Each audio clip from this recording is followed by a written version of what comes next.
ప్రేమించిన ప్రియ పరలోకపు తండ్రి, మరొక విలువైన సమయాన్ని మాకు అనుగ్రహించి ఇదిగో ఈ పునరుద్ధాన దినాన్ని మాటలు వినటానికి మీ సంఘంలో చేరవచ్చిన పిల్లలందరినీ కూడా కంటిని భవనంలో స్తోత్రం చేస్తున్నాం. దగ్గర దేవ, ఇదిగో మరి ఎంతోమంది ఈ కరోనా వెలయ తాండవం చేస్తుండగా ప్రపంచం అంతా కూడా మరి నీ పిల్లల్ని ఎక్కడ చోట్ల భద్రపరిచి సజీవంగా ఉంచి మీ సన్నిధిలో ఉండటానికి మీరు ఇచ్చిన మహాకృపని వందలు చూపిస్తున్నాను ఆయన.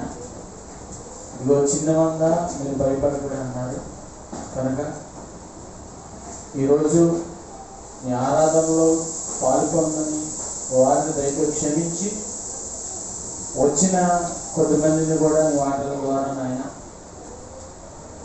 మీ లేఖన సారం మీరు మాతో ఏం మాట్లాడాలనుకుంటున్నారు మీ గ్రంథం నుండి అవి సవివరంగా వివరిస్తున్నప్పుడు నాయన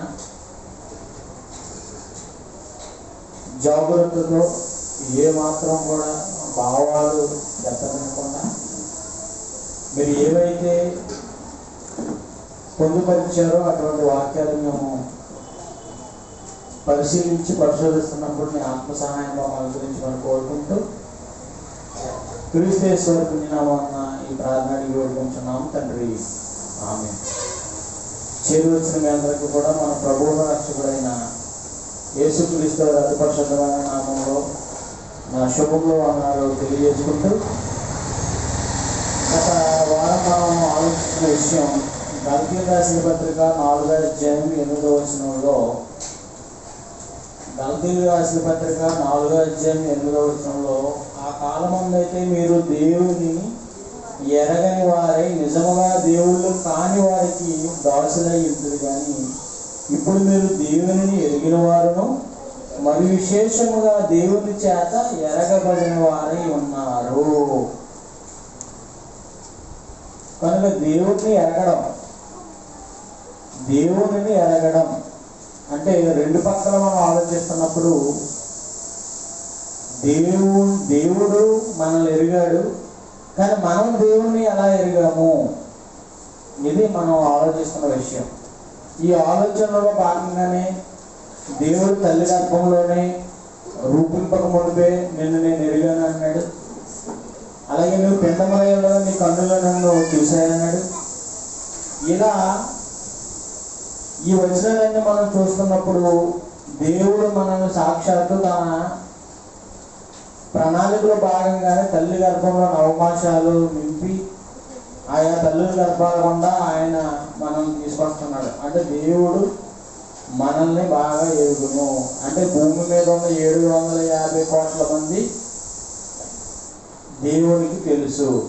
మరి దేవుడు దేవుణ్ణి ఎరగడా అంటే రెండవదిగా మనం చూసినప్పుడు సంఘం. ఎందుకంటే ఎరగడం అంటే ఎలాగా?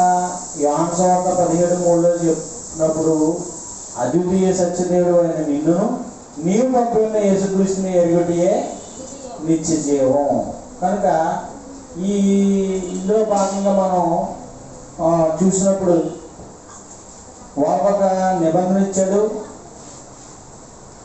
ఆ నిబంధన ఇచ్చి ఆ నిబంధన ప్రజలుగా వాళ్ళు ఎరిగాడు, కానీ ఆ నిబంధన వారు భంగం చేసుకున్నారు.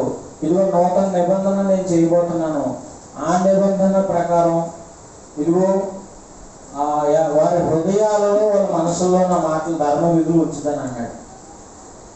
ఇప్పుడు నిబంధన ప్రజలుగా నూతన నిబంధన ప్రజలుగా దూరస్తులైన మనల్ని క్రీస్తుతో ఏకం చేశాడు.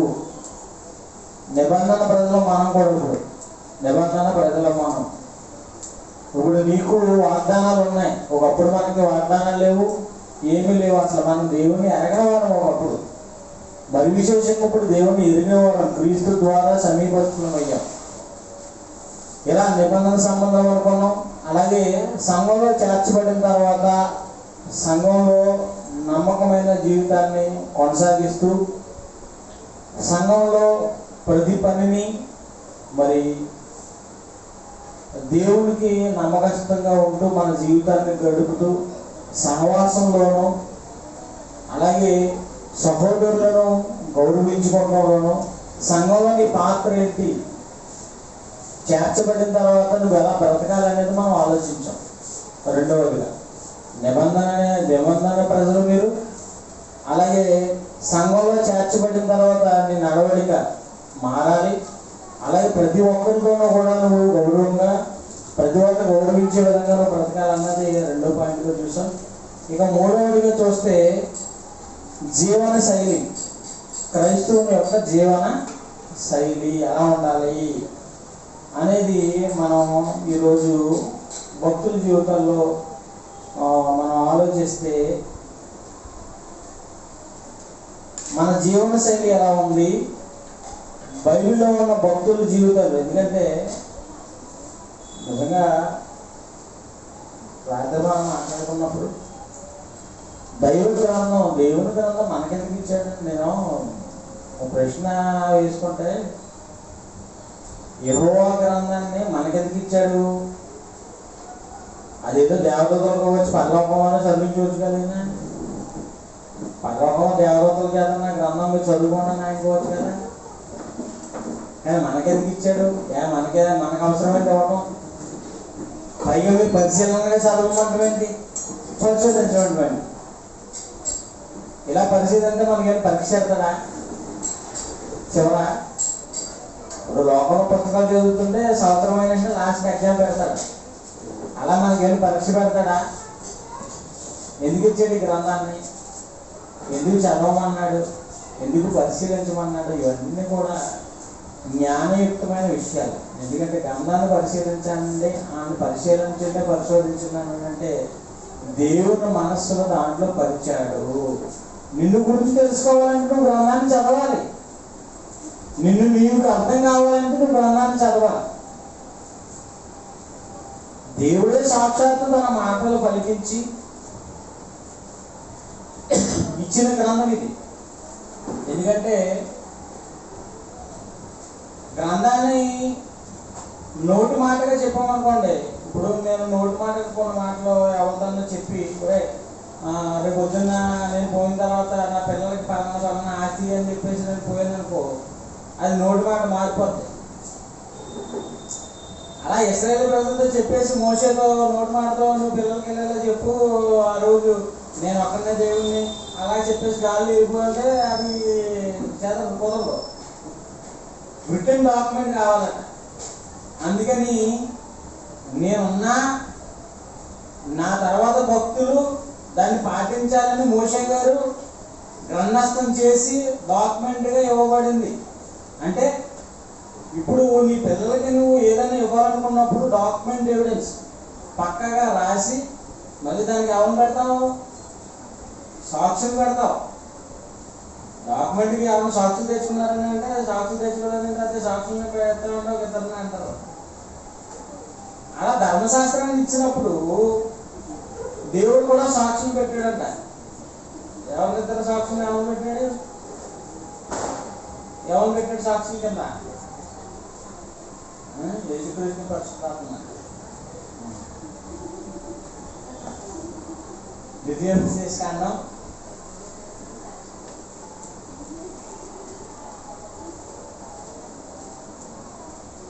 'ధర్మశాస్త్రం ఇచ్చినప్పుడు చెప్పాడు. ద్వితీయోపదేశకాండంలో నేను ధర్మశాస్త్రం ఇస్తూ భూమిని ఆకాశంలో వాళ్ళకి సాక్షులుగా ఇచ్చానంట.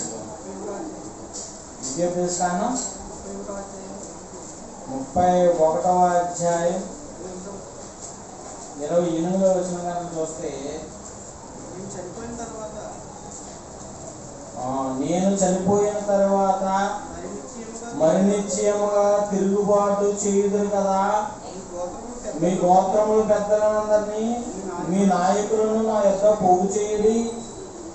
ఇదిగో భూమిని వారిని, ఆకాశమును భూమిని వారి మీద సాక్షులుగా పెట్టి నేను ఈ మాటలను వారి వినికిడిలో చెప్పుదును అంటున్నాడు.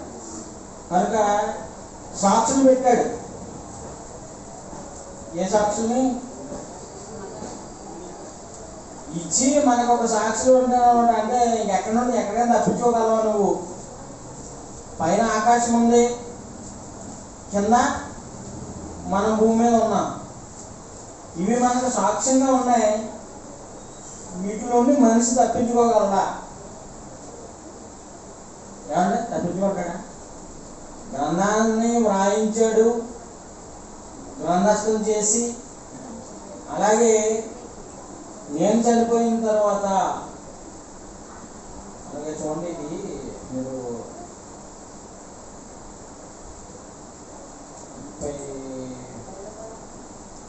30లోనా చదవండి.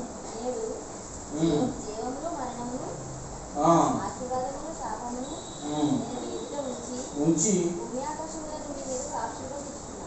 ఎవరిని పెడతాడంట? భూమి ఆకాశం సాక్షిగా పెడుతున్నాడు. భూమి ఆకాశాన్ని సాక్షిగా పెడుతున్నాడు అంటే ఆయన. కనుక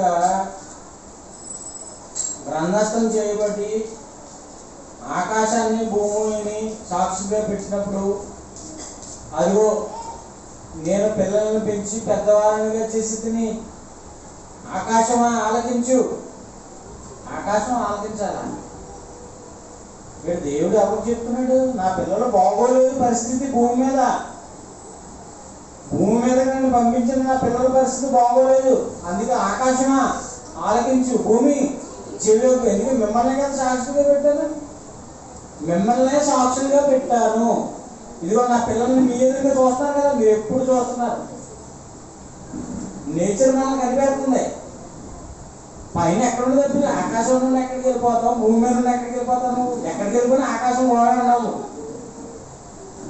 అందుకని సాక్షులుగా వాళ్ళని పెట్టాడు, రిటర్న్ డాక్యుమెంట్ ఇచ్చాడు. ఇదిగో ఇందులో ఉన్నాయన్నీ కూడా మీరు ఎలా బ్రతికితే మీరు నాకు భయభక్తులు కలిగి మీరు బ్రతకాలి. కనుక వారి పాత నిబంధన గ్రంథంలో వారి జీవన శైలి ఎలా ఉంది అని మనం ఆలోచన చేస్తే, ఒక అబ్రాహామును మనం చూసుకుంటే ఆదికాండం 12వ అధ్యాయంలో పిలిచాడు. ఆయన అన్యుడిగా ఉన్న ఊరు అనే పట్టణంలో ఆయన పిలుచుకున్నాడు. ఏమంటే పెళ్లి చేసుకున్నాడు భార్య సారాయి. వారిరువురు పిలుచుకున్న తర్వాత ఏమే దేవుడు నన్ను పిలుచుకున్నాడు, ఇక నాతో పాటు ఉంటే నీ కష్టాలు. ఎందుకు కష్టాలు? ఎందుకు కష్టాలంటే, ఎంత వయసు వచ్చినా నువ్వు అందంగా ఉన్నావు కాబట్టి నీతోనే నాకు కష్టం. సారాయి గారితో బాధ ఏంటంటే 12వ అధ్యాయం 11వ వచనం చూడండి. ఆయన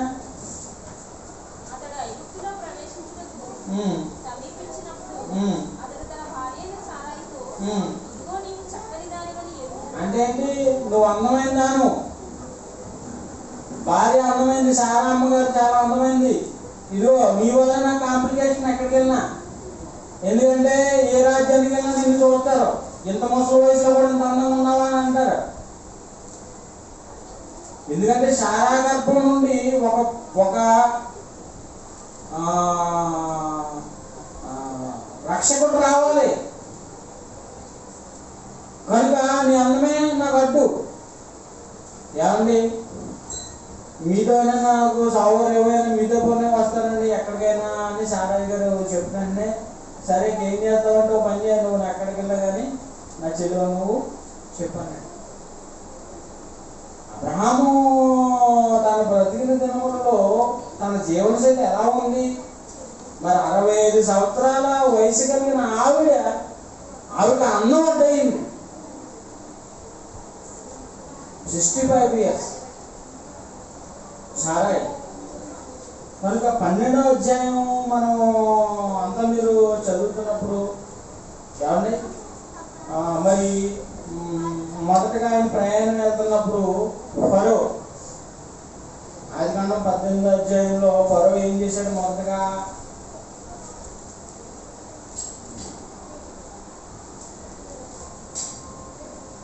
ఫరో రాజు చూడండి, ఆయన ఐగుప్తు నుండి ముందు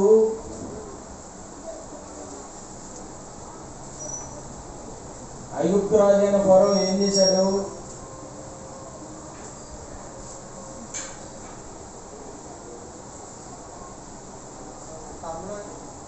11వ అధ్యాయం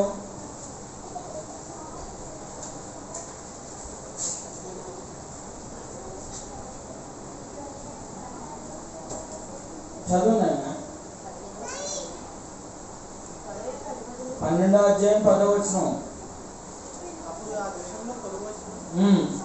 ఆ దేశంలో కరువు బహుగా ఉన్నందున అబ్రహాము ఐగుప్తు దేశంలో నివసించుటకు అక్కడికి ఐగుప్తు రాజు ఫరో ఎవరైతే ఉన్నాడో ఫరో రాజు కన్నేశాడు. ఫరో రాజు కన్నేసి ఆవిడ్ని 15వ వచనం. ఫరో యొక్క అధిపతులు ఆమెను చూసి ఫరో ఎదుట ఆమెను పొగిడిన కనుక ఆవిడ పొడుగు రాజు బాబా అంటే అబ్రహాం గారు కూడా వచ్చిందండి ఆవిడ. అసలు 65 అంటే నమ్మలేమండి, చాలా అందంగా ఉందండి అని చెప్పినప్పటికీ ఒరే తీసుకొచ్చాను రా, ఆ స్త్రీ ఫరో పిలిచాడు. తీసుకొచ్చాను రా. దేవుడు అన్నాడు, రే కపర్దా జాగ్రత్త. ఎవరనుకున్నా అబ్రహాం నా స్నేహితుడు ప్రవక్త. శారమ గర్భం నుండి ఒక వంశావళి రాబోతుంది, ఒక కారణం జన్ముడు పుట్టబోతున్నాడు. ఈ ప్రపంచ మానవాళికి మోక్ష ప్రదాత పుట్టబోతున్నాడు. ఆయన ప్రణాళిక అది. అలాగే గెరాడుకు వచ్చాడు. అక్కడ గెరారులు అభిమేలెకు ఉన్నాడు. గెరారు రాజుని అభిమేలెకు ఆవిడ చూసి ఆయన కూడా చూడండి 18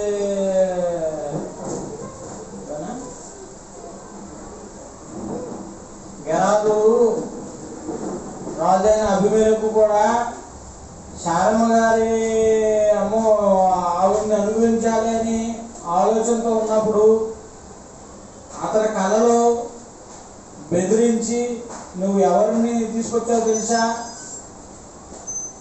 నువ్వెవరిని తీసుకొచ్చావు? 20వ అధ్యాయం చదువు. అప్పుడు అబ్రహాము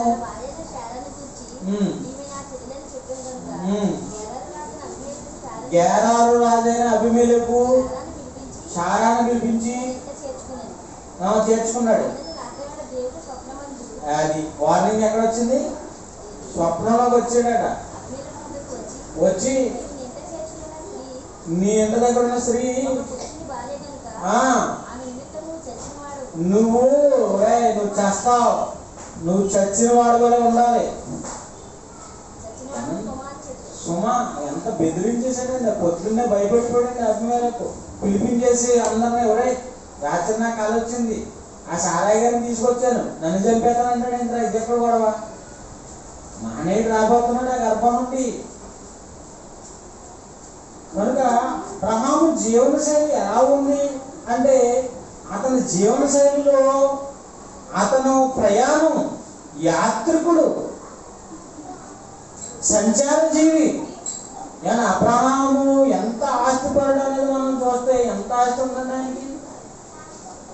ఎంత ఆస్తిపరుడు అంటే ఎవరు వాళ్ళకున్న మందలు వీళ్ళ మందలు వాళ్ళ మందలు ఎక్కువైపోయారంటే చూడండి, ఆది కాలంలోనే ఉంటుందా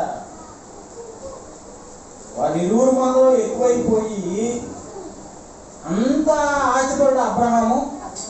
13వ అధ్యాయం 13వ అధ్యాయము 7వ వచనం.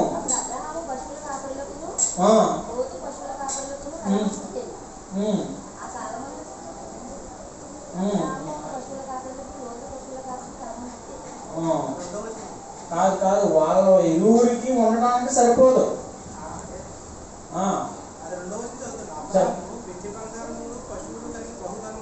బహుధనవంతుడు. ఎంత ధనవంతుడు అంటేనండి నిజంగా ఏమన్నా మనం చదువుకున్నట్టు 318 మంది అండి దాసదాసీలు. వాళ్ళ పిల్లలు కలిపితే 954 మంది భోంచేయాలంటే ఇంట్లో.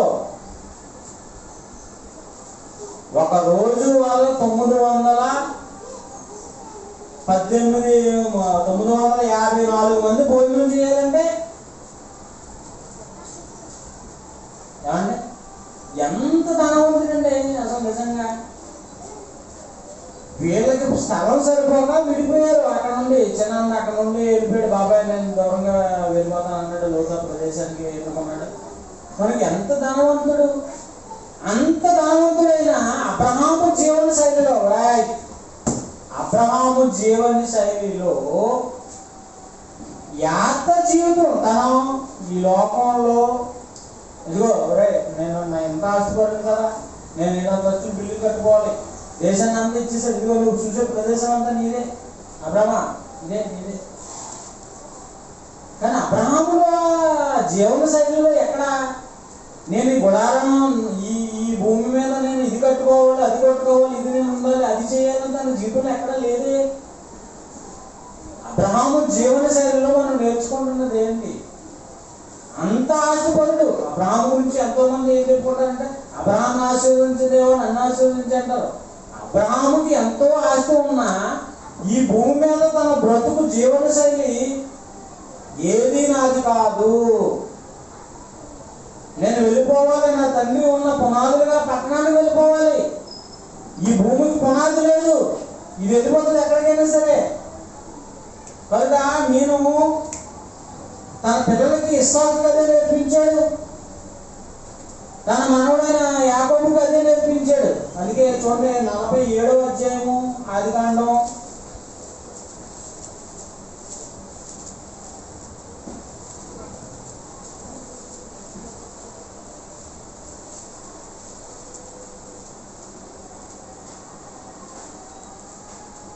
7వ వచనంలో, మరియు యోసేపు తన తండ్రి అయిన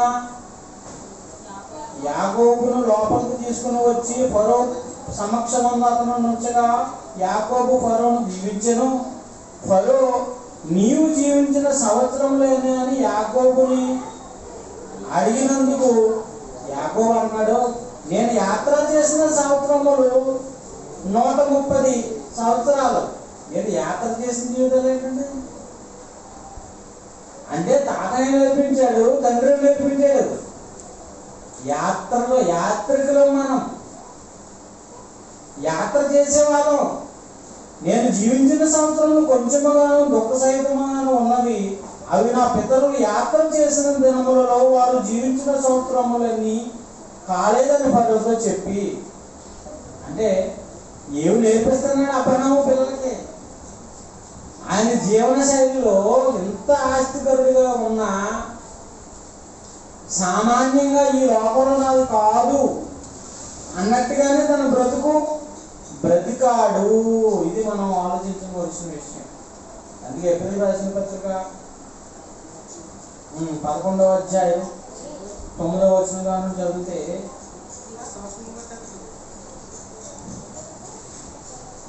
ఏప్రిల్ రాసిన పత్రిక 11వ అధ్యాయం 9వ వచనం, విశ్వాసమును బట్టి అతను అతనితో ఆ వాగ్దానములకు సమాన వారసులైన ఇస్సాకు యాకోబు అనువారును గుడారములలో నివసించుచు ఆస్తి లేదా, అంతస్తు లేదా, ఓ 7 స్టేర్లు 10 స్టేర్లు కట్టుకోలేడా? అతనుకున్న ఆస్తి 954 మంది ఒక రోజు భోజనం చేయాలంటే ఎంత ఆస్తి పడ్డ అబ్రహాము.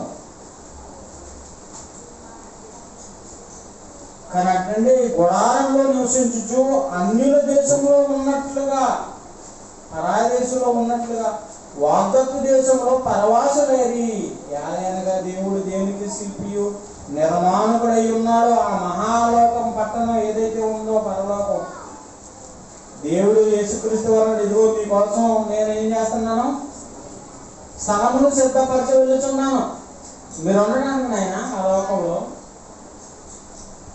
నిశ్చలమైన రాజ్యం, అది ఎన్నటికీ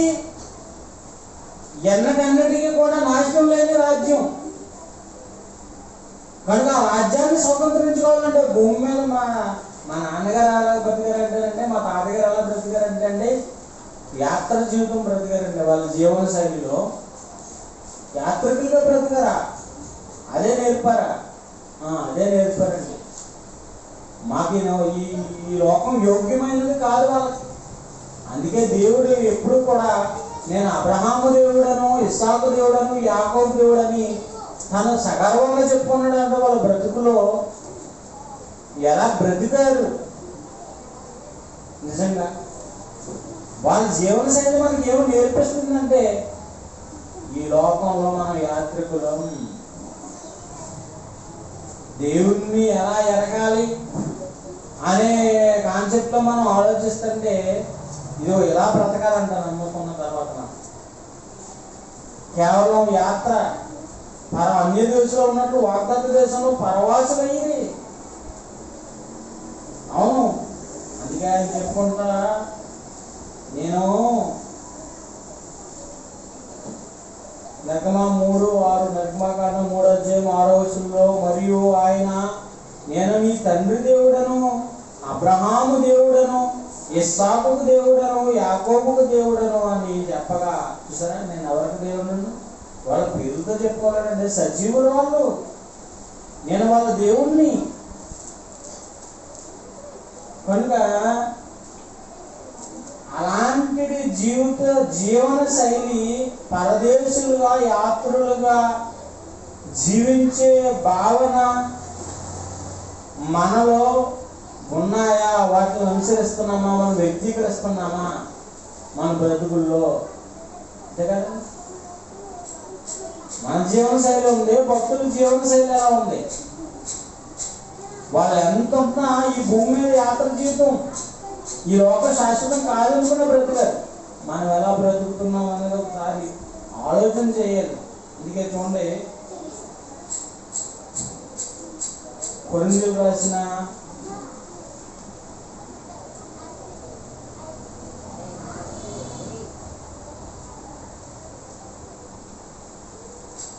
మొదటి కొరింథీ 9వ అధ్యాయం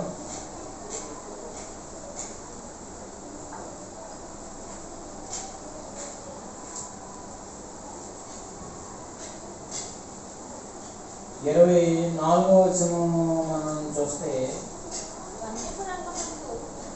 పందెపు రంగమందు పరిగెత్తు వారందరూ పందెపు రంగంలో పరిగెత్తు వారందరూ పరిగెత్తురు గాని ఒక్కడే బహుమానం పొందనని మీకు తెలియదా? అటువలనే మీరు బహుమానం పొందినట్లుగా పరిగెత్తుడి. మరియు పందెమందు పోరాడు ప్రతివాడు అన్ని విషయంలో మితముగా ఉండును.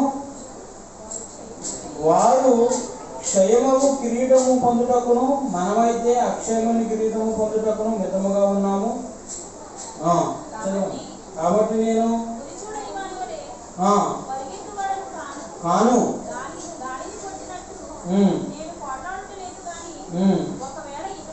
అంటే మరొక పాయింట్, సంఘంలో చేర్చబడ్డా, సంఘంలోకి వచ్చిన నీకు పందెపు రంగం అంటే ఇది యాత్రా జీవితంలో వచ్చిన తర్వాత నీకు, సంఘంలోకి వచ్చిన నీకు ఇక గురి వద్దకే భక్తులు ఎలాగైతే పరిగెత్తారో పందెపు రంగంలో మీ జీవితంలో పరిగెత్తాలి. ఎందుకంటే ఏ జీవాన్ని అయితే మనిషి తండ్రి దగ్గర నుండి తీసుకొచ్చి భూమి మీదకి వచ్చాడో, ఆ జీవాన్ని మనిషి ఎప్పుడైతే పోగొట్టుకున్నాడో, తిరిగి ఆ జీవాన్ని పునరుద్ధరించడానికి తన కుమారుని లోకానికి పంపించాడు.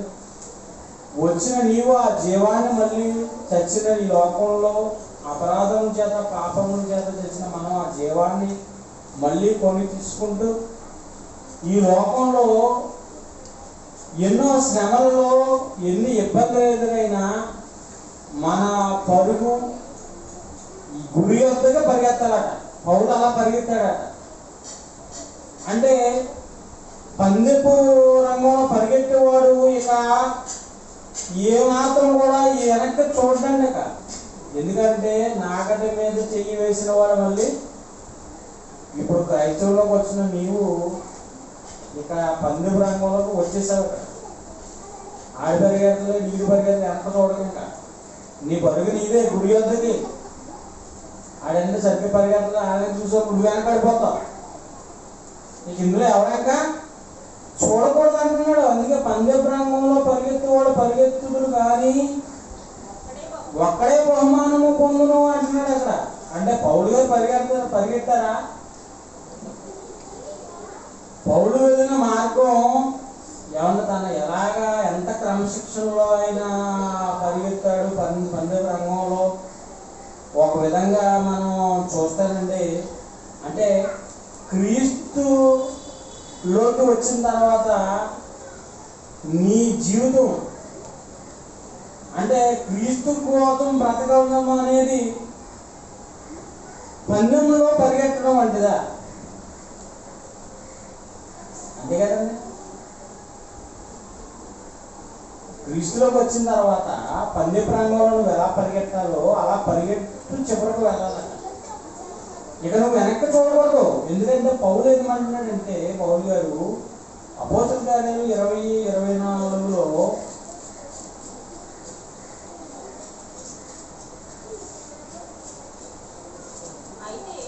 అయితే దేవుని కృపా సువార్తను గూర్చి సాక్ష్యం ఇచ్చుట యందు నా పరుగును నేను ప్రభువైన యేసువలన పొందిన పరిచర్యను పునఃపుట్టింపవలెనని నా ప్రాణమును నాకు ఎంత మాత్రమును ప్రియమైనదిగా ఎంచుకుంటలేదు. ఏంటంటే తన ప్రాణాన్నే తన ఎట్టి పరిస్థితుల్లోనూ కూడా ప్రియమైనదిగా నేను ఎంచుకోలేనంటే పందె ప్రాంగంలో పరిగెడుతున్నాడు. ఇక తన ప్రాణాన్ని ఇంకా ప్రియమైనదిగా ఎంచుకోలేదు. పరిగే ఇతని జీవితం యాత్రా జీవితం, జీవన శైలి. ఎందుకంటే ఎన్నో రోజులు అన్నం లేక ఉపవాసం ఉన్నాడండి. తిండి కాదు, తిండి లేక ఉపవాసం చేసిన రోజులు ఎన్నో దెబ్బలు. ఇప్పుడు కొరింథీయులకు రాసిన పత్రికలు చెప్పి ఆయన హింసల గురించి ఒక రాజు అసలు నేను నాకు తినడానికే తినలేదు, నా పరిస్థితి ఇలాగ అయిపోయింది, అయినా నేను ఇలా బ్రతుకుతూనే నా పనిని చెప్తాడు. ఏమన్నాడు? 2 కొరింథీ 11వ అధ్యాయం అంతా కూడా మనం చదివితే 24వ వచనంలో యూదుల చేత 5 మార్లు ఒకటి తక్కువ 40 దెబ్బలు తింపిని, 3 మార్లు గతంలో కొట్టబడితిని, ఒకసారి రాళ్ళతో కొట్టబడితిని, 3 మార్లు ఓడ పగిలి శ్రమ పడితిని, ఒక రాత్రింబవళ్ళు సముద్రంలో గడిపితిని, అనేక పర్యాయములు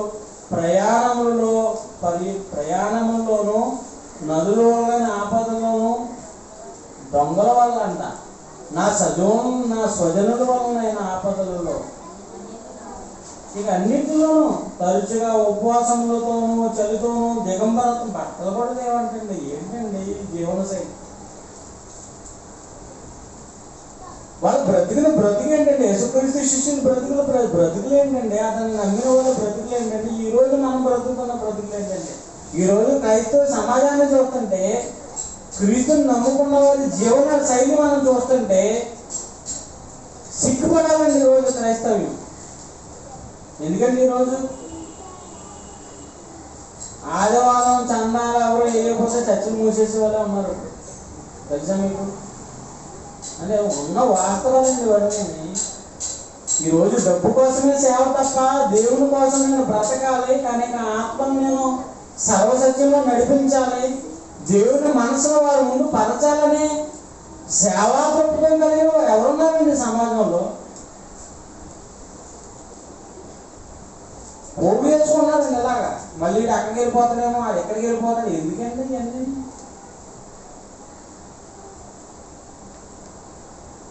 అసలు మొదట నువ్వు నీ కుటుంబాన్ని నువ్వు దేవుని సమక్షంలో నడిపించడానికి ఇప్పుడు, తర్వాత సమాజం వాళ్ళను కూడా పునరుద్ధరణ చెయ్యాలి. ఇదంతా ఎలా ఉందంటేనండి ఈరోజు సేవ అనేది కమర్షియల్ చేసేసి పడేసారు మొత్తం. కానీ పౌలు గురించి మనం ఇక్కడ ఆలోచిస్తుంటే, ఒక్కసారి తను క్రీస్తులోకి వచ్చిన తర్వాత ఆ రోజు ఎప్పుడైతే దర్శనం కలిగిందో, ఎందుకు నన్ను హింసించుతున్నాను, అంతే మారిపోయింది జీవితం. అననీయ ఎప్పుడైతే కళ్ళు పొరలు దిగిపోయి అప్పటి నుండి తన బ్రతుకులో నుండి పందెపు రంగం, సేవలోకి వచ్చిన పందెపు రంగంలో పరిగెత్తడం. 2 తిమోతి 4:7 కూడా చూడమ్మా. అంటే పరిగెత్తడంలో క్రమశిక్షణ నీకు వస్తుంది. పరిగెత్తడానికి ముందు నీకు ఏం కావాలి? శిక్షణ కావాలి. శిక్షణ ఎక్కడ దొరుకుతుంది? ఇదిగో ప్రతి వారం మనం ఏం చేస్తున్నాం? శిక్షణలో ఉన్నాం మనం. అబ్బా మంచి పోరాడా పరిగెత్తాడు పరిగెత్తాడు పరిగెత్తాడు. ఆ జీవకిరీటం వైపు నీటి కిరీటం వైపు పరిగెడతానే ఉన్నాడు. ఈ పరుగు ఏంటిది? పరుగు మన జీవితంలో ఆయుష్కాలం ఒక్కొక్క రోజు ఇది పరుగు. క్రీస్తులోకి వచ్చిన తర్వాత మన ఆధ్యాత్మికమైన పరుగిది. ఈ యాత్రా జీవితంలో పరిగెడుతున్నాం. చిట్ట చివరికి గెలుపు దేవుణ్ణి గెలిపించడమే. మన జీవితం దేవుణ్ణి గెలిపించడమేగా, దేవుని వాక్యాన్ని గెలిపించడం. ఇక నువ్వు కాదా, నేను కాదు. నా ఎందుకు క్రీస్తే కనపరచబడాలి, నేను కాదు. అందుకే నేను అనుకోవాలని నేను ఎలా అనుకోవాలని అయిపోయినా మంచి పోరాటము పోరాడుతుంది. నా పరుగు కడమట్టించేసంటే మన పరుగు ఎక్కడ కడముట్టించాలి? ఇప్పుడు ఆయన రాసేసుకుంటే బాగుంది. నా పరుగు కడముట్టించేసాను అన్నాడు. మన పరుగు ఇంకా పరిగెడుతున్నాం. కొంతమందికి ఏమో తిక్కు తక్కువ మంది వేస్తున్నారు అడుగుళ్ళు.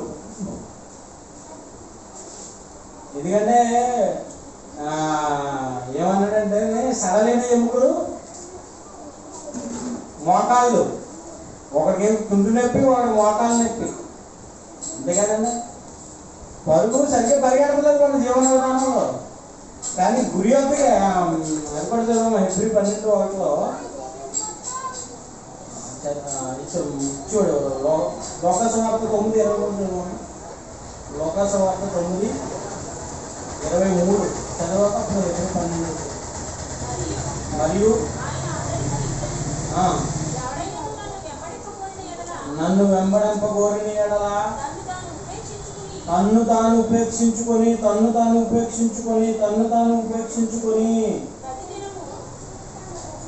ఇప్పుడు యేసుక్రీస్తుని ఇప్పుడు నక్క కాటన్ దొర గారు బాప్తిజం తీసుకున్నారు. ఈరోజు ఆయన ప్రాచీన స్వభావం ఇదే. ఈరోజు ఏం చేయబడింది? బాప్తిస్మం ద్వారా సమాధి చేయబడింది. ఇప్పుడు నూతన పురుషుడికి లోకంలోకి వచ్చాడు. ఇక ఆయనతో చెప్తున్న మాట, ఎవడైనా నన్ను వెంబడింపకోరిన తన్ను తాను ఉపేక్షించుకుని ప్రతిదినం తన సిలువను ఎత్తుకుని నన్ను వెంబడింపవలను. సిలువ శ్రమలకి ప్రతీక. సిలువ శ్రమలకు ప్రతీక. శ్రమలు వస్తాయి. క్రైస్తవుడికి శ్రమ పడాలి. అగ్ని వంటి మహాశ్రమలు వస్తాయి. ఇక ఈ పరుగులో ఎన్ని ఉంటాయంటే, ఆ 2వ కొరింథీయులో మన 11లో చదువుతున్నప్పుడు తన పరుగును కడముట్టించడానికి ఎన్ని ఆపదాపలు పడ్డాడంటే, తిండి లేదు, దిగంబరత్వం. నిజంగా పౌలు యొక్క జీవన శైలి కానీ, అబ్రహాం ఇస్సాకు యాకోబుల జీవన శైలి కానీ, యేసుక్రీస్తు శిష్యుల యొక్క జీవన శైలి కానీ, యేసుక్రీస్తు జీవన శైలి. యోహాను శిష్యులు వచ్చి అంటున్నారు, డబ్బుని బోధకుడా, నువ్వెక్కడ ఉంటున్నావు కాపురం, నువ్వు ఎక్కడ కాపురం ఉన్నావు చెప్పు. 700 అంతస్తుల బిల్డింగ్లో ఉన్నావు, మేము కూడా వచ్చి పడుకుంటాం. అరే నాకు 700 అంతస్తుల బిల్డింగ్ కదా, నేనే ఆది సంపూర్తిని భూమంతా కలగ చేసిన వాడు నేనే. కానీ నాకు తల వాడుకోవడానికి ఏం తరం లేదు.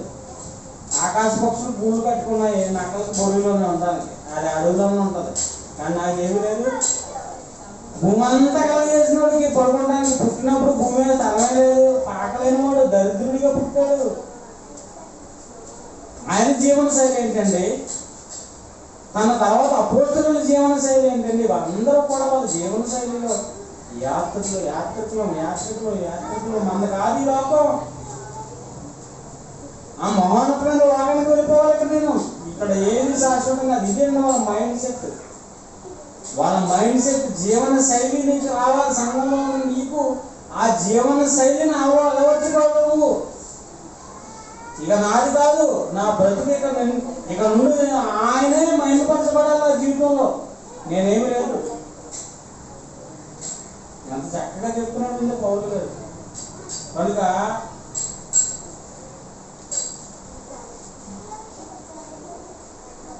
చూడండి, హెబ్రీ 12:1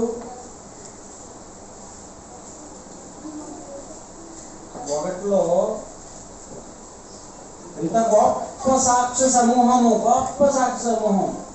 మేఘం వలె మనల్ని ఆవరించి ఉన్నందున ఆవరించి ఉందంటే గొప్ప ఇప్పుడు అక్కడందరూ మనకి అంటే నీ కళ్ళు ఇప్పుడు కనిపించరు, నీ మనోనేత్రాలు అంతా ఉన్నారని కనిపించాలి. ఎందుకంటే దృశ్యమైనవి ఈ కంటి కనబడే చెట్టు, ఈ దేవుని సన్నిధి అంతా అదృశ్యం. కంటికి కనబడదు. కంటికి కనబడని లోకం, కంటికి కనబడని పరిశుద్ధాత్మ దేవుడు, కంటికి కనబడని యేసుక్రీస్తు వారు, కంటికి కనబడని తండ్రి అయిన దేవుడు, ఆ లోకం, దేవదూతలు అందరూ ఉన్నారు. ఇవన్నీ ఉండవు. ఇది నీ జీవన శైలి. ఇది అలవర్చుకున్నావా? ఇంత గొప్ప సాక్షి సమూహమా? ఇంత గొప్ప సాక్షి సమూహం. 4వ వచనం 12:4.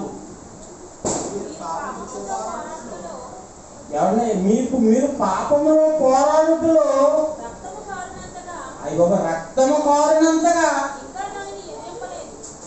ఏంటంటే రక్తము కారినంతగా దాన్ని మీరు సాతానుని ఎదిరించలేదు. మరియు నా కుమారుడా,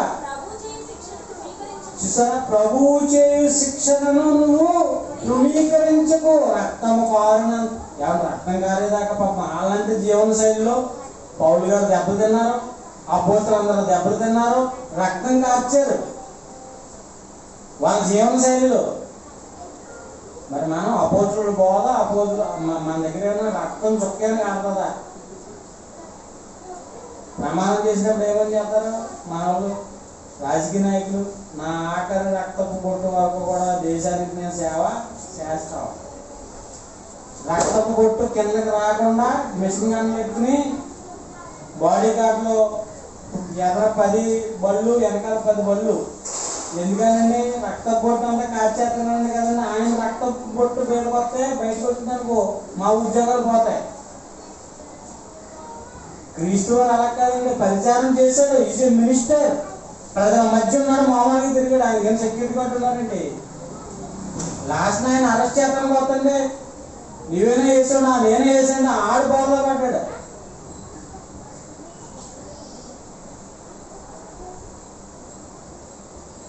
కనుక ఈ జీవితంలో యాత్రా జీవితం రక్తం కావాలంటే మనం ఇది చేయలేదు. కానీ ఏమంటే మనం అంతగా సంపన్న మనం అండ్ మన జీవన శైలిలో రక్తం కావాలంతగా ఎక్కడన్నా ఇదే లేదు కదండి.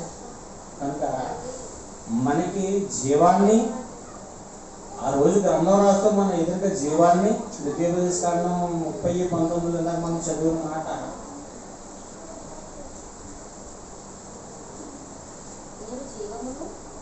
జీవమును మరణమును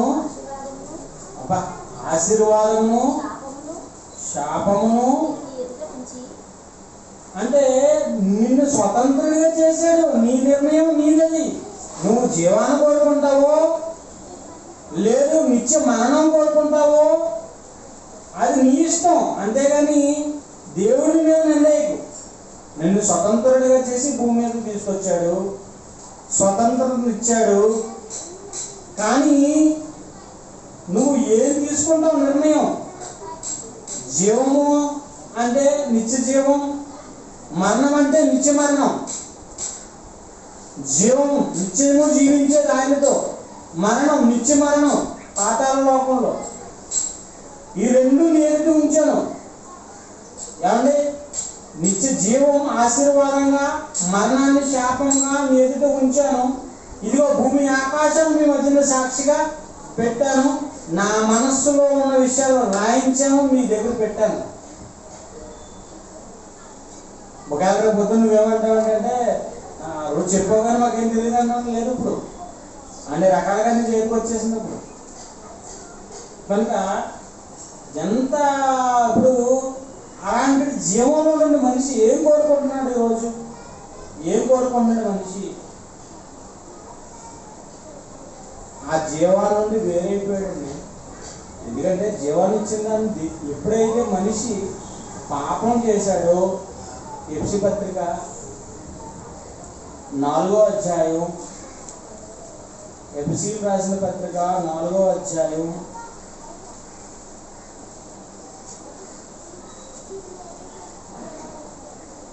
12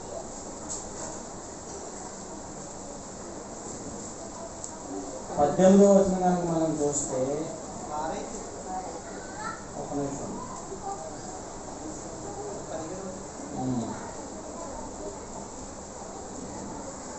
17 వారైతే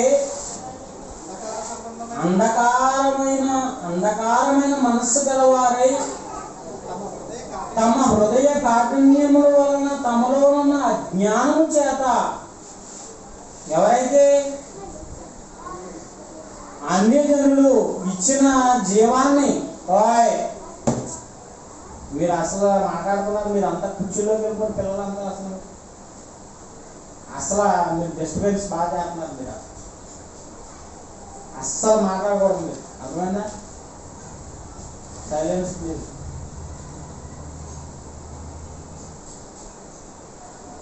జీవం నిత్య జీవం, మరణం నిత్య మరణం. ఈ జీవాన్ని మొదటి నుండి మనిషి దేవునితో ఉన్న సంబంధం, జీవాన్ని కలిగి ఉన్నాడు. జీవాన్ని కలిగి ఉన్న మనిషి దేవునితో సంబంధం కలిగి ఉన్నాడు. ఈయన ఈ యొక్క జీవం కొనసాగుతున్న వేళలో పాపం చేశాడు మనిషి. పాపం చేసి దేవునితో ఉన్న సంబంధాన్ని కట్ చేయబడింది. తల్లి గర్భంలో నుండి బిడ్డ వచ్చినప్పుడు కట్ చేస్తారు పేగు బంధం. ఎలా కట్ అయిపోయిందో అలా దేవునితో నీకు ఉన్న బంధం ఏమైపోయింది? పాపం చేత కట్ చేయబడింది. మధ్యలో ఏమొచ్చింది? పాపం వచ్చింది, కట్ చేయబడింది. దేవుడి నుండి వేరైపోయావు. అందుకే దేవుడు స్వతంత్రంగా నీకే గ్రంథాన్ని అప్పగించి భూమి ఆకాశాన్ని సాక్షులుగా పెట్టి, ఒరే నాయన నీ నిచ్చిన గ్రంథాన్ని ప్రకారం మీరు బ్రతికి నిత్య జీవాన్ని మీరు పొందుకుంటారు, నిత్య మరణం పొందుకుంటారు, అది మీ ఇష్టం. ఇందులో నేను ఒక రోగం దయచేసిన చిప్ పెట్టినట్టు నా కోసం బ్రతకగా నేను పెట్టలేదు. ఇది ఇది మీరు ఆలోచిస్తే వీటి ప్రకారం బ్రతికితే మీరు జీవిస్తారు నా మాటల ప్రకారం. లేదు నన్ను ఎరగకుండా ఉంటే నిత్య మరణానికి మీరు వెళ్ళిపోతారు. అందుకే వారైతే అంధకార మనసు గల వారై తమ హృదయ కాఠిన్యం వలన తమలో ఉన్న అజ్ఞానము చేత దేవుని వల్ల కలిగే జీవం నుండి కలిగే జీవం నుండి వేరుపరచబడిన వారే. దేవుని నుండి వచ్చే జీవం చచ్చిపోయారు ఒకప్పుడు, ఇప్పుడు బ్రతికించబడ్డారు. ఒకప్పుడు దేవుని నుండి జీవాన్ని నుండి వేరైపోయారు. మీ పాపముల చేత అపరాధముల చేత మనం ఏం చేసుకున్నాం? 2:1 అదే చెప్పి 2:1 మనం ఏం చెప్పాడు? మన అపరాధములు మన పాపముల చేత మనం చచ్చిన వారు అయిపోయాం. మన జీవాన్ని నుండి వేరైపోయాం. ఆ జీవాన్ని నుండి వేరైపోయిన మనకి జీవాన్ని ఇవ్వడానికి జీవాధిపతి వచ్చాడు. అందుకే అపోస్తుల కార్యాలు 3:15 జీవాధిపతిని చంపారు మీరు. మీకు జీవాన్ని ఇచ్చి ఆయన్ని చంపేశారు మీరు జీవాధిపతిని, మీకు జీవాన్ని ఇచ్చే జీవాధిపతి అయినా మీ జీవం మీరు మీ హృదయ కాఠిన్యము వలన అజ్ఞానం చేత దేవుని వలన కలిగి జీవములో నుండి వేరుపరచబడిన వారై తమ మనసులకు కలిగిన వ్యర్థతను అనుసరించి నడుచుకుంటున్నారు. జీవం కట్ చేయబడింది. తిరిగి తన కుమారుని ద్వారా జీవాధిపతి జీవాన్ని లోకానికి ఇచ్చాడు. కనుక అంధకార మనస్సు, హృదయ కాఠిన్యము మనిషిని ఏం చేస్తాయంటే దేవుని నుండి దూరం చేస్తాయి, జీవాన్ని నుండి దూరం చేస్తాయి. వ్యర్థమైనవి ఇవన్నీ. అందుకే రోమపత్రిక 1:21 చూడయా.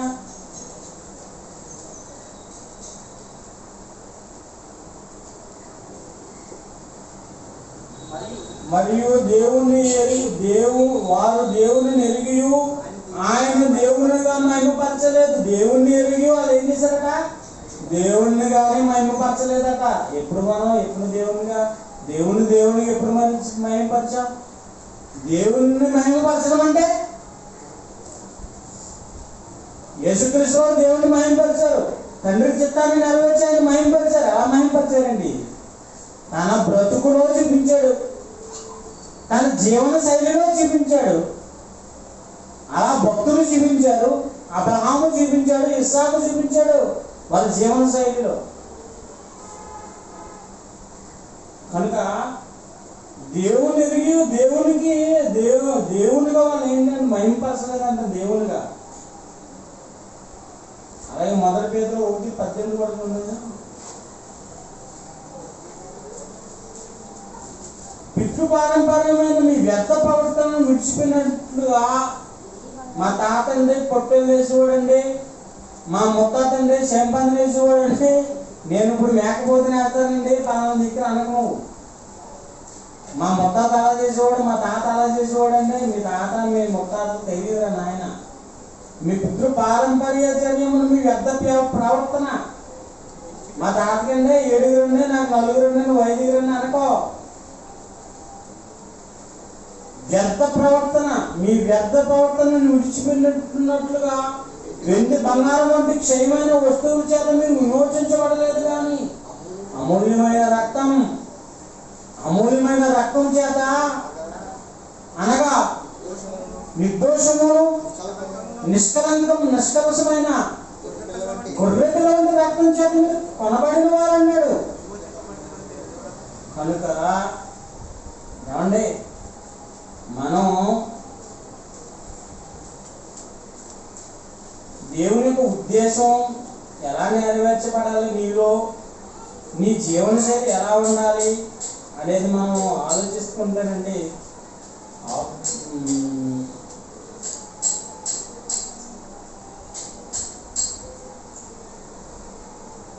ప్రాక్టికల్ 1:18 కూడా చూడండి.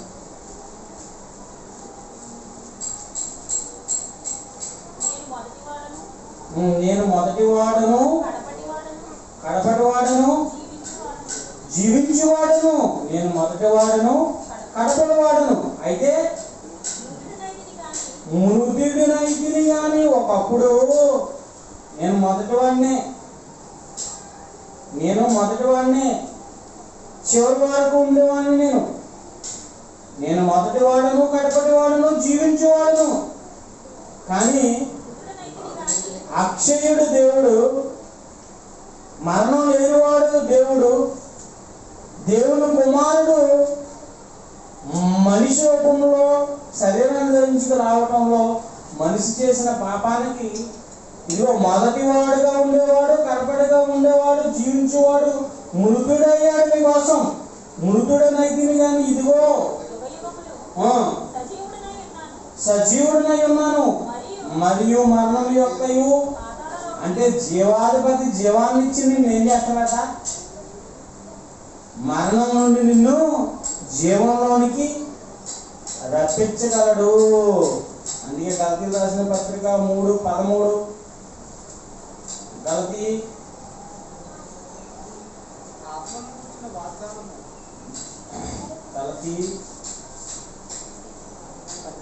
రాసిన పత్రిక 3వ అధ్యాయం 13వ వచనం కనుక మనం చూస్తే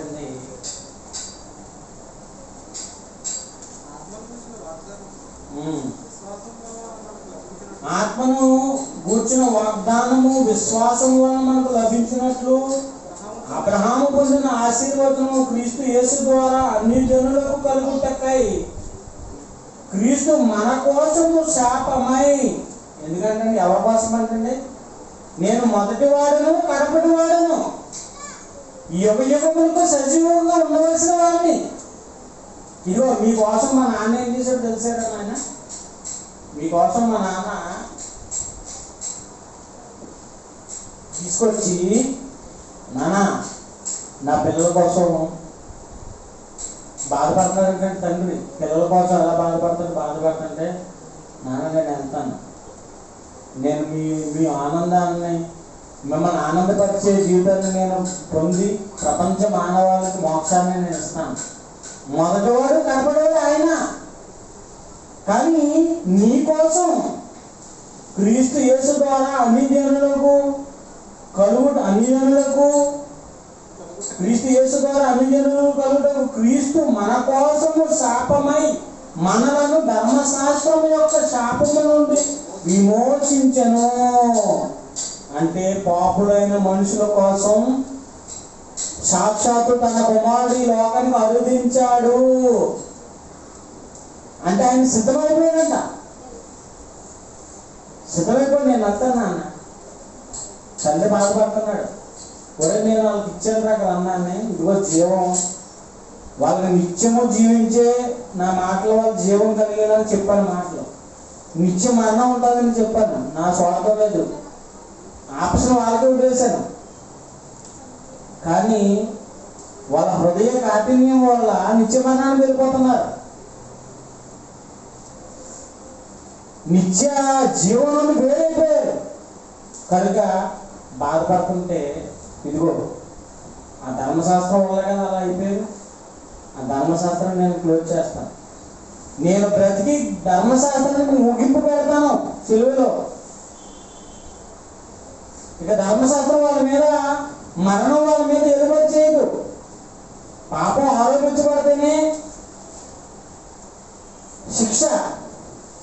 ఇక పాప ఆలోచన లేకుండా నేను ఆ ధర్మశాస్త్రాన్ని సిలువలో తీసేస్తానన్నాడు.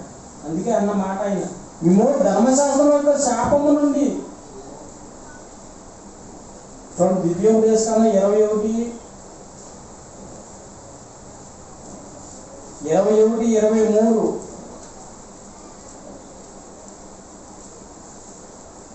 అతని శవము రాత్రివేళ ఆ మ్రాను మీద నిలవకూడదు. ఎవరి గురించి? మ్రాను మీద వేలాడదీయవలదంట.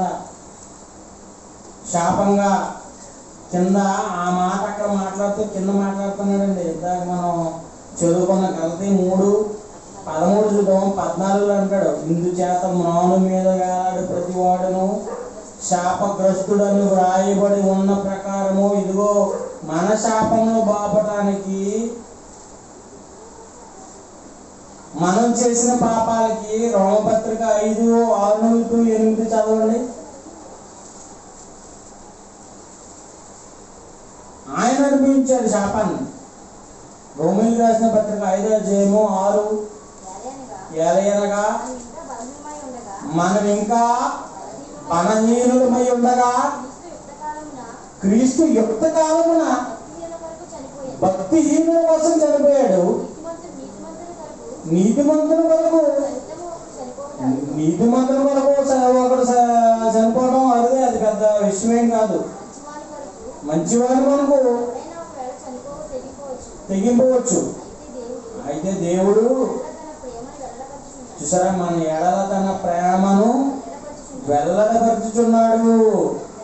ఎట్లనగా మనం ఇంకను పాపులమై ఉండగానే క్రీస్తు మన కోసం చనిపోయాడు. ఇదండి, నేను మొదటి వాడును కడపటి వాడును. ఇదిగో మీకోసమే. నా తండ్రి మీకోసం నన్ను పంపించాడు ఈ లోకానికి. కానీ నేను మొదటి వాడిని కడపటి చివరి వరకు ఉండేవాడిని. మీకోసం ఈ లోకానికి రావాల్సి వచ్చింది. ఆయన అంతటా ఆయన జీవం కలిగిన వాడండి. 2 కొరింథీ 5:21.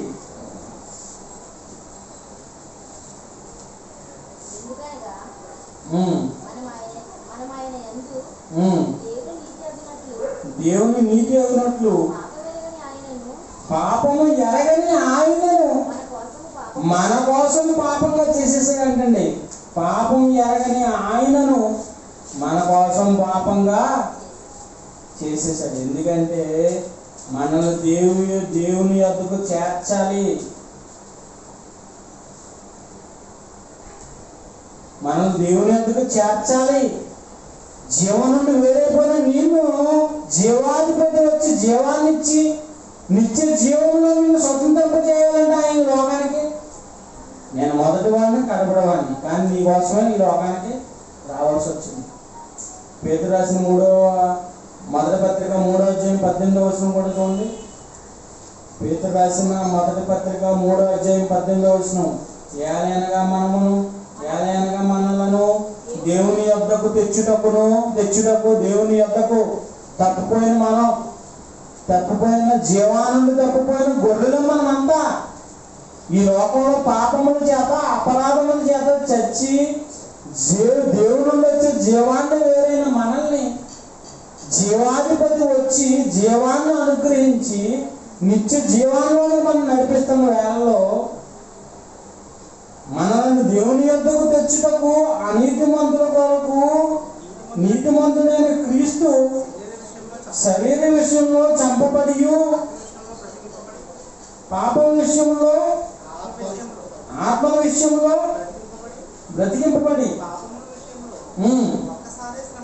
ఒక్కసారి శ్రమ పడ్డాడంటే మనకు ఉన్నవన్నీ తీసేసాడంటే ఎంత గొప్ప సమాచారం నిజంగా.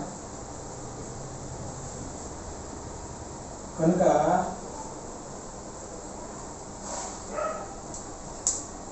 అలాగే ఏమండి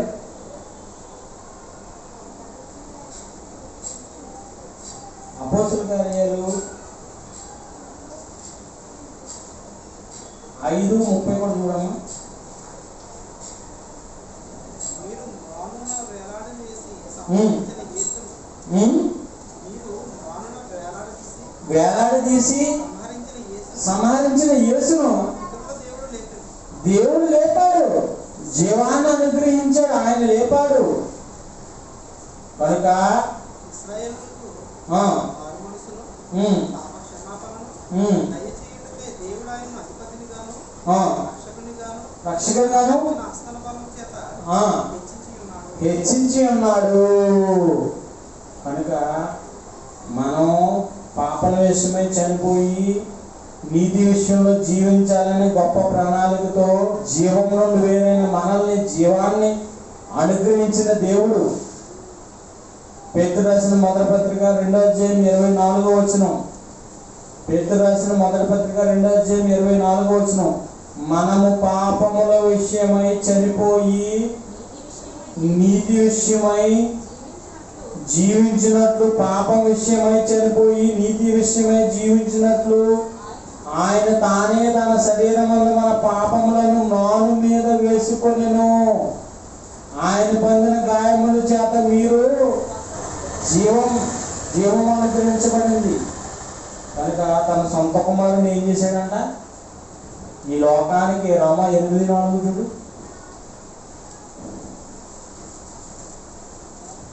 చచ్చిపోయిన వాళ్ళని బ్రతికించాడండి ఆయన.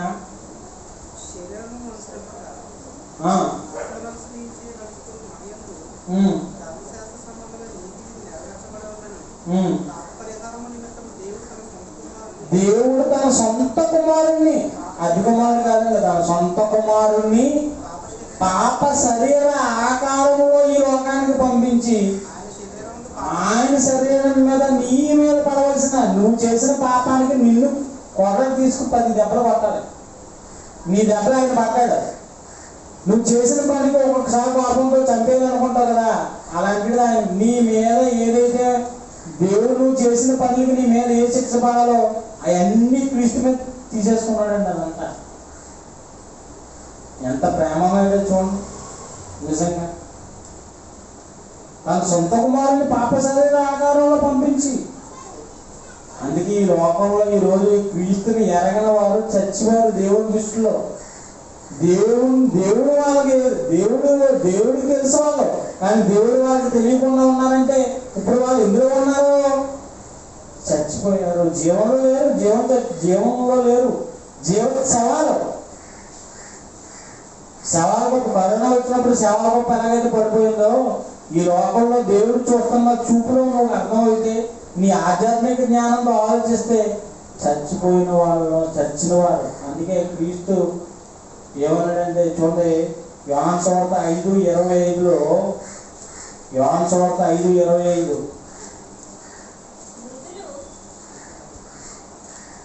అందరూ యోహాను సువార్త 5వ అధ్యాయం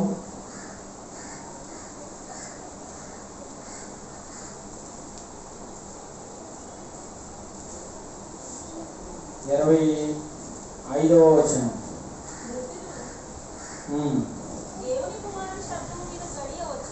ఎవరి మృతులు?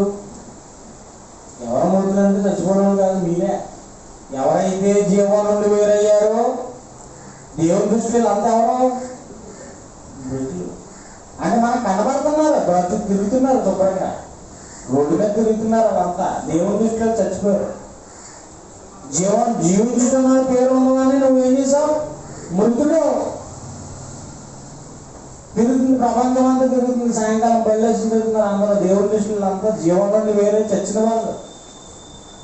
ఇదిగో మృతులు జీవించడానికి మృతులు దేవుడు కూడా కుమారుని శబ్దము విను గడియ వచ్చుచున్నది, ఇప్పుడు వచ్చి ఉన్నది, దానిని వినువాడు జీవింతురు. ఏ జీవం? నిత్య జీవాన్ని స్వతంత్రించు, ఆధ్యాత్మిక జీవం పొందుకుంటారు. దానిని వినువాడు జీవింతురు. అంటే నమ్మాలి. మృతులు ఆయన మాట విని, అందుకే సర్వలోకానికి వెళ్ళి సువార్త ప్రకటించమని ఇన్ని బాధలు పడి ఇన్ని కష్టాలు పడింది ఎందుకు? ఒక్క ఆత్మ రక్షించబడి దేవుని కోసం ఎంత ఎన్ని వేలకు వచ్చి పెట్టి లక్షలకు వచ్చి పెట్టి మీటింగ్ పెట్టేది, ఒక ఆత్మ దేవుని కోసం బ్రతికించబడాలి. చచ్చిపోయిన వాడిని బ్రతికించాలి. వాడు చనిపోయిన స్థితి వాడికి తెలియని స్థితిలో ఉన్నాడు, ఎవరికి తెలియదు. వాళ్ళు బ్రతికించాలి. ఇది తప్ప అందుకే కదా తన కుమారుని ఎంత గొప్ప కార్యక్రమం ఉంటుంది. మ్రాని మీద శాపంగా చేసి చంపేశాడు అంటారు కదా. చూడండి యోహాను సువార్త 10:3-4. యోహాను సువార్త 10:3 నుండి.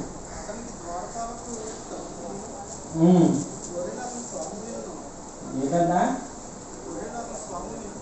గొర్రెలు అతని స్వరము వినును. ఆయన స్వరం, గొర్రెలు అంటే మనం గొర్రెలు అనకండి, వాటి స్వభావంలో మాట్లాడుతున్న మాట, అలంకార రూపంగా మాట్లాడుతున్న మాట అన్నమాట. గొర్రెలు అతని స్వరము వినును, అతడు తన సొంత గొర్రెలను పేరు పెట్టి పిలిచి వాటిని వెలుపలికి నడిపించును. ఇదిగో శబ్దం వినపడుతుంది కదా, ఇప్పుడు శబ్దం దేవుని కుమారుని శబ్దం, ఆయన మాటలు శబ్దం ద్వారా, శబ్ద యంత్రం ద్వారా పలకబడుతున్నాయి. ఇందాక మనం చదువుకున్నప్పుడు ఆ శబ్దం. మృతులు దేవుని కూడా కుమారుని శబ్దం వినాలి. వినుట వల్ల విశ్వాసం, వినుట క్రీస్తుని గురించిన మాట వల్ల కలగాలి. అప్పుడు జీవం, ఏ జీవం నేను దేవుని దగ్గర నుండి కట్ అయిందో తిరిగి ఆ జీవం పునరుద్ధరించబడుతుంది తన కుమారుని ద్వారా. అదే ఎవర్ లాస్టింగ్ లైఫ్, నిత్య జీవం కొనసాగించబడతారు. కనుక మరియు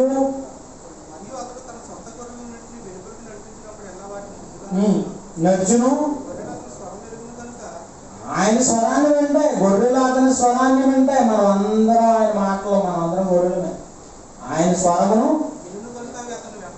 వెంబడిస్తున్నాయా? గొర్రెలు వెంబడిస్తున్నాయా? గొర్రెలు వెంబడిస్తున్నాయా? వెంబడించట్లేదా? 16వ వచనం కూడా చదువున్నాయి. అన్నానా? అయ్యే గొర్రెలు, అవి మన అన్ని జనులు అయిన గొర్రెలు, అర్థమైందా? అవేమో ఇశ్రాయేలు గొర్రెలు. ఈ గొర్రెలు కానీ వేరే గొర్రెలు మనం, దేవుడిని ఎరగని గొర్రెలు మనం. కనుక ఈ గొర్రెల్ని వాటిని కూడా తోడుకు రావడానికి అవి నా స్వరం ఉంటాయి. మంద ఒకటి, ఒకడు 27 వచనం,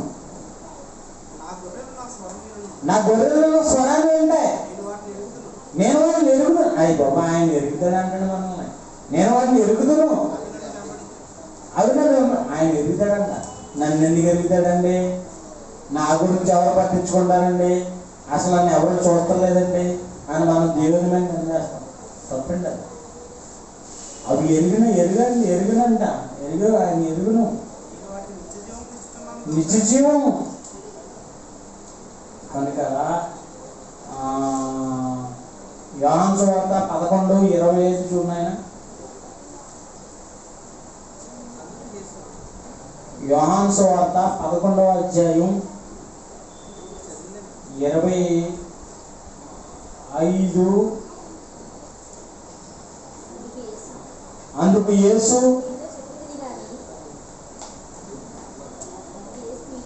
యోహాను సువార్త 11వ అధ్యాయం అది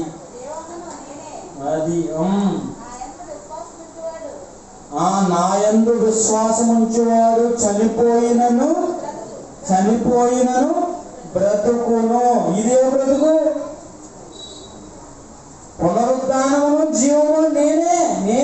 నా యందు విశ్వాసం ఉంచేవాడు చనిపోయినను, ఇదే చావు. మొదటి చావు ఆధ్యాత్మికమైన చావు, దేవుని నుండి వేరుపరచబడిన చావు. రెండవ చావు మన శ్వాస విడిచిపెడతాం, అది నిద్ర. ఇక ఈ నిద్ర నీ ఆత్మకి నిత్యత్వంలో వెళ్ళిపోతుంది. ఇక నీకు శిక్ష లేదు. చూసారా, మొదటగా చచ్చిపోయావు, ఆయన శబ్దం విన్నావు, ఆయన కుమారుడి శబ్దం విన్నావు, విశ్వసించావు, బాప్తిసం తీసుకున్నావు, బ్రతికించబడ్డావు, మళ్ళీ దేవునితో అంటకట్టబడిపోయావు. జీవాధిపతి జీవాన్ని ఇచ్చేసాడు. ఇది చివరిదాకా మన శ్వాస వదిలేంత వరకు జరుగుతున్నప్పుడు, మనం నిద్రలోకి వెళ్ళిపోయినప్పుడు, ప్రతి మనిషి నిద్రలోకి వెళ్ళిపోతున్నాడు చనిపోతున్నప్పుడు, ఆ విశ్వాసం ఏదైతే కొనసాగిస్తాడో వాడు చనిపోయినను ఇక బ్రతుకు, అంటే నిత్య జీవాన్ని నీకు ఇచ్చేసాడక, ఇక నీకు ఆప్షన్ లేదనమాట. ఎంత గొప్ప ప్రణాళిక అండి దేవుడు, నిజంగా ఎంత గొప్ప మాటలు. పునరుద్ధానమును జీవమును నేనే. ఇదిగో మృతుడినైంది కానీ సజీవుడినై ఉన్నాను నేను, మొదటి వాడును కడపటి వాడును. మీ నిమిత్తం నా తండ్రి శాపంగా చేసి మీ అందరికి పంపించాడు. ఇదిగో మరణం మృతి పొందితేనే కానీ యుగములకు సజీవుడే నేను. పాతాలకు తాళపు చెవులు నా దగ్గర, లోకం తాళపు చెవులు నా దగ్గర ఉన్నాయి, నా దగ్గర ఉన్నాయి. అందుకని హృదయం అనే తలుపు దగ్గరకు వచ్చి, హృదయ కార్యం కాదు ఇది, నీ హృదయం అనే తలుపు దగ్గరకు వచ్చి ఏం చేస్తుందో వాక్యం మృతుని దేవుని శబ్దం, దేవుని కుమారుని శబ్దం తడుతుంది అనమాట. నాకు డోర్ చేస్తావా, నేను వస్తాను, నా ఖాళీ లేదు, నా దగ్గర 3 మంది ఉన్నారు. ఇప్పుడు ఆల్రెడీ 2 ముగ్గురు కలపరంగా ఉన్నారు, మీకు ఎక్కడ వస్తాను స్థానం? 2తో చాటింగ్ చేయాలి, 3తో ఫేస్బుక్లో పెట్టాలి. తలుపు ఆడుతున్నాడు, తీరా నాయన నేను వస్తాను, నువ్వు చచ్చిపోయే లోకంలో నేను బ్రతికిస్తాను, ఉన్నాడు బాబు, నేను ఇంకా చచ్చిపోవాలని అనుకో 4-5 ఇవ్వ స్థానం హృదయంలో. అర్థంగా రోజు పెడతాడు ఆయన. ఒక్కసారి కూడా తలుపు బాబు నేను వస్తాను, నేను వచ్చి నా తండ్రి ఇద్దరం కూడా ఫోన్ చేస్తాం, శుభ్రంగా నీతో పాటు సంచరిస్తాం, జీవిస్తాం నీతో పాటు. కనుక నేనే అన్నాడండి. నిజంగా నేనే జీవం. యోహాను సువార్త 5:21, తండ్రి మృతులను ఎలాగూ లేపు బ్రతికించును, అలాగే కుమారుడును తనకిష్టము వచ్చిన వారిని బ్రతికించును. తండ్రి ఎవరికి తీర్పు తీర్చడు గాని తండ్రిని కనపరిచినట్లుగా అందరూ కుమారుని కనపరచవలెను. తీర్పు తీర్చుటకు సర్వాధికారము కుమారునికి అప్పగించి ఉన్నాడు. కుమారుని కనపరిచిన వాడు ఆయన పంపిన తండ్రిని కనపరచును.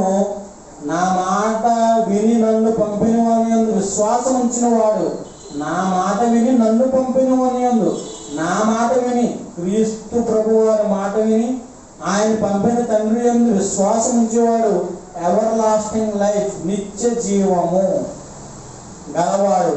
వాడు తీర్పులోనికి రాక మరణంలో నుండి జీవంలోకి వెళ్ళిపోయాడు, దాటి ఉన్నాడు అని మీతో నిశ్చయముగా చెప్పుచున్నాను. కనుక ఎంత గొప్ప కార్యక్రమం దేవుడు చేశాడంటేనండి నిజంగా.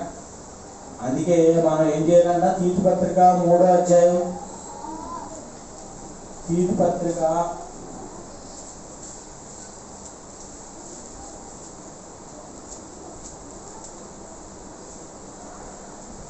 3వ అధ్యాయం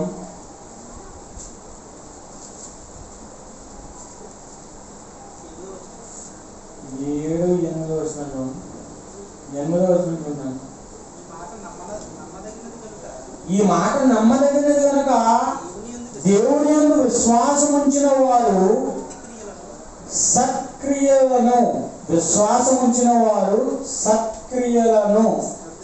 సత్క్రియలను ఏ క్రియలు చేయాలంటే శ్రద్ధగా? సత్క్రియలు, వాక్య సంబంధమైన క్రియలు శ్రద్ధగా చేయుటయందు మనసుంచినట్లు. సత్క్రియలు శ్రద్ధగా చేశారా? విశ్వాసం ఉంచిన వారు చేస్తారా? చేస్తారండి. ఎందుకంటే రెహబు వేశ్య.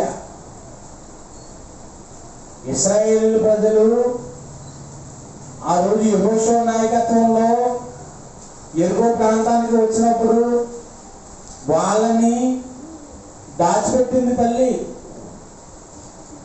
నా కుటుంబాన్ని నేను రక్షించుకోవాలి. అయ్యో, మీ దేవుడి గురించి వింటున్నప్పుడు మా గుండెలు ఆ మాటలు వింటుంటేనే మీ దేవుడు ఎంతటి గొప్పవాడో మాకు తెలుసుకున్నాం మేము. కనుక నా కుటుంబాన్ని నేను రక్షించుకోవాలి, మమ్మల్ని మేము రక్షించుకోవాలి, మీరు నా మిద్ది మీదకి వచ్చి ఉండండి, వాళ్ళు వస్తే నేను ఏం చెప్పింది? వేశ్య అంటే రెహబు వేశ్య. తన సత్క్రియలు కనపరిచిందా లేదా? ఒక వేశ్య సత్క్రియలు కనపరిచింది. అలాగే ఒక సమరయ స్త్రీ యోహాను సువార్త 4వ అధ్యాయంలో ఈ బావి చాలా లోతైంది అన్నది. బావే లోతైందా, నీ బ్రతికే లోతైందా అని అడిగాడు ప్రభు. నిజంగా నా బ్రతికే లోతైంది. సరే, నీకు దాహంగా ఉందా? దాహంగా ఉంది. ఇది మేము ఆరాధించుకుని గిరిజన కొండని మేము ఆరాధించుకుంటాం. మేము అక్కడ సమరయంలో మేము కొండ మీద పెట్టుకున్నాము దేవుడిని. కొండ మీద గిరిజన కొండ మీద దేవుడిని పెట్టుకుని అక్కడ ఆరాధించుకుంటున్నాం. మీరు యెరూషలేములో ఆరాధిస్తారు, మీరు అక్కడికి ఆరాధించుకుంటారు కదా. మీరు చూస్తే యూదుల్లో ఉన్నారు, మా దగ్గరికి ఎందుకు వచ్చారు? మేము అనరాని వాళ్ళం. సమరయం అంటే మేము అనరాని వాళ్ళం, మా దగ్గరికి ఎందుకు వచ్చావు ప్రభు? సరే అమ్మా, నాకు దావతేస్తుంది, నీళ్ళు. ఈ బావి చాలా లోతైందండి, మా యాకోబు గారు మా తాత ముత్తాతల కాలంలో వస్తుందండి ఈ బావి అని చెప్పారు.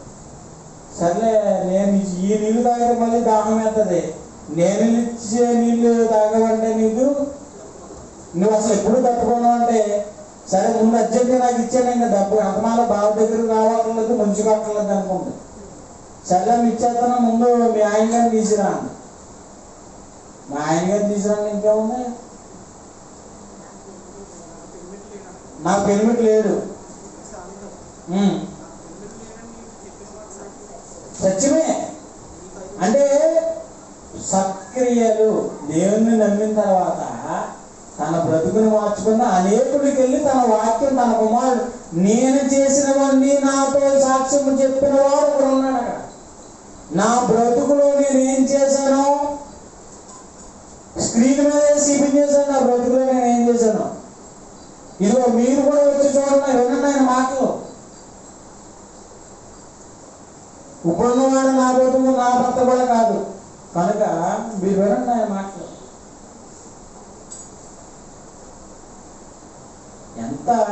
ఎంత సత్క్రియలు ఇప్పుడు చెప్తున్న మనం మాటలో తీర్పు పత్రిక 3వ అధ్యాయం 8వ వచనంలో విశ్వాసం ఉంచిన వాడు సత్క్రియలు శ్రద్ధగా, శ్రద్ధగా చేస్తామా సత్క్రియలు? మనం శ్రద్ధగా చేస్తామా సత్క్రియలు? అసలు దేవుని పని శ్రద్ధగా చేస్తామా? ఎప్పుడు శ్రద్ధ ఉండాలి? టీవీ సీరియల్ చూడటంలో టయానికి 8 గంటలకు అక్కడ ఉండాలంటే శ్రద్ధగా ఉంటుంది. ఇంటి వంట పెంట ప్రోగ్రామ్ ఉందనుకో టీవీలో, అప్పుడు ఎంతో శ్రద్ధగా ఉంటుంది. మనం పనులు మనం ఎంతో శ్రద్ధగా చేసుకుంటాం. ఒక బండి కడుక్కోవాలన్నా, ఒక అంట్లు తోముకోవాలనుకున్నా, బిర్యానీ వండుకున్నాయి, ఇక ఏం చేసుకోవాలన్నా శ్రద్ధ. మరి అసలు ఉంచవలసిన శ్రద్ధ దేని మీద? ఏమన్నాడు ఇక్కడ? విశ్వాసం ఉంచిన వారు సత్క్రియలు శ్రద్ధగా. సత్క్రియలు అంటే వాక్య సంబంధమైన క్రియలు. నీ ప్రవృత్తి, నీ సౌశీల్యం, నీ ప్రవర్తన ఏమైంది అనుకో, నీ జీవనశైలి ఎలా ఉండాలంటేనట, నీ జీవనశైలి సత్క్రియలు శ్రద్ధగా చేయటందు మనసుంచున్నట్లు నీవీ సంగతులను గురించి దృఢంగా నువ్వేం చేయాలంటే విషయాల గురించి మంచి బల్లగుడ్డు మరి చెప్పవాలను, చెప్పుచుండవాలను కోరుచున్నాను. సత్క్రియలు శ్రద్ధగా చేయవాలని బల్లగుడ్డు మరి చెప్తున్నాను, అలా చెయ్యాలని. ఇవి మంచివి, మనుష్యులకు ప్రయోజనకరములై ఉన్నవి. మంచివంట, ప్రయోజనకరములై ఉన్నవంట. కనుక విశ్వాసం ఒకటే ఉంటే సరిపోదు. సమాజం ఒకటే ఉంటే సమాజం కాదు, విశ్వాసం అంటే ఒకటే సరిపోదు. దాంతోపాటు ఏమి ఉండాలి? క్రియలు. ఏమన్నా పని ఏమి లేకుండా నాకు మంచి విశ్వాసం సమాజం ఉండాలంటే సరిపోదా? ఏమన్నాడు యాకోబు 2:14?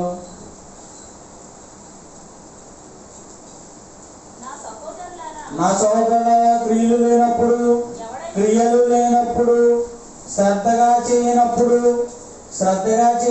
నా పనులు, సత్క్రియలు శ్రద్ధగా చేయలేనప్పుడు ఎవరైనాను తనకు విశ్వాసము కలదని చెప్పిన ఎడల ఏమి ప్రయోజనము? ప్రశ్నిస్తాడు. ఏడా నీకు బ్రతుకు, ఏడా నీకు ప్రయోజనం? ఏమన్నాడండి? ఏదో సత్క్రియలు చేయకపోతే ఎందుకు రండి బ్రతుగా? దేవుడు అంటున్నమాట, సత్క్రియలు నీలో లేనప్పుడు, క్రియలు లేనప్పుడు ఎవరైనా నాకు చాలా విశ్వాసం ఉంది, అసలు నా విశ్వాసం అంటే మామూలు కదండి. అసలు నేను కొట్టినట్టు గోడ పట్టలేసిపోతాను, అంత విశ్వాసం ఉందని అంటావా? ఏమన్నాడు? క్రియలు లేనప్పుడు విశ్వాసం కలదని చెప్పిన ఏమి ప్రయోజనము? అట్టి విశ్వాసం అతను రక్షింపగలదా?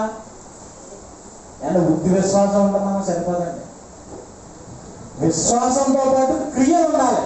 మన పనులు, మనం చేసే పనులు అంటే మనం చేసే పనుల్లో సత్క్రియలు ఓపికగా చేసుకుంటూ వెళ్ళిపోవాలి. అంతే తప్ప వాళ్ళు వీళ్ళు చేయలేదని మనం ఎప్పుడు అనుకోకూడదు. చూడక లాస్ట్ 2వ కొరింథీ 5:17 ఉన్నాయి.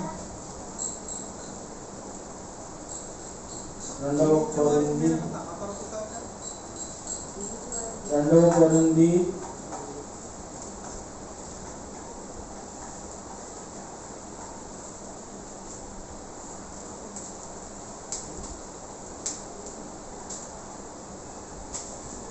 5:15 జీవించువాడు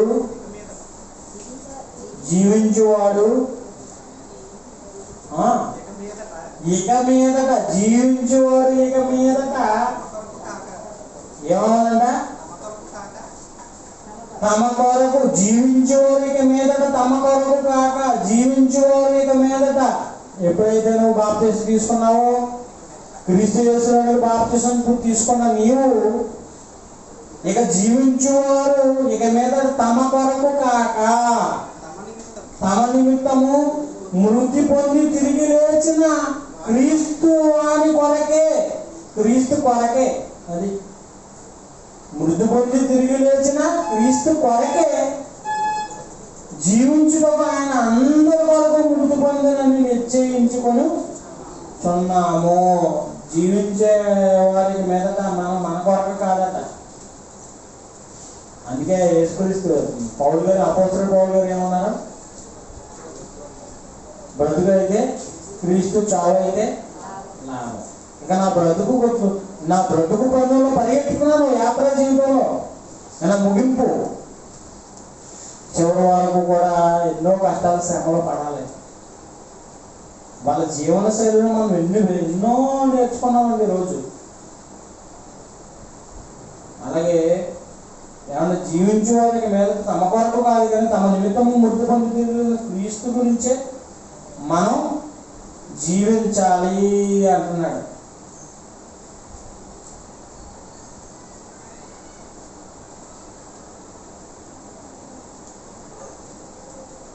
రోమపత్రిక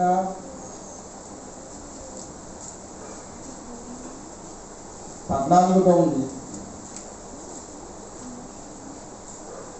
తాను మృతులను సజీవులకును ప్రభువు అయ్యుటకు ఇందు నిమిత్తమే కదా క్రీస్తు చనిపోయి మరలా. అసలు తిరిగి బ్రతికింది ఏంటంటే నువ్వు నీకు దేవుడు వచ్చాక చదువు. తాను మృతులకును తాను మృతులకును సజీవులకును సజీవులకును ప్రభువైయుటకు ప్రభువైయుటకు నిమిత్తమే కదా మీ నిమిత్తమే కదా క్రీస్తు చనిపోయి మరలా బ్రతికి మళ్ళా బ్రతికింది. అదే కనుక తన జీవితంలో దేవుని యొక్క చిత్తాన్ని మార్కు సువార్త 7:21 చదువున్నాయన. మార్కు సువార్త 7వ అధ్యాయం లోపల 21. లోపల నుండి మనుషుల హృదయములో నుండి దురాలోచనలు, జారత్వములు, దొంగతనములను, నరహత్యలను, విచారములను, లోపములను, చెడుతనములను, కృత్యములను, కామ వికారమును, మత్సరమును, దేవదోషమును, అహంభావమును, అవివేకమును వచ్చును. ఈ చెట్టలన్నీ లోపల నుండి బయలు వెళ్ళి మనుషుల్ని అపవిత్రపరచునని ఆయన చెప్పాడు. అపవిత్రపరచునని ఆయన అంటే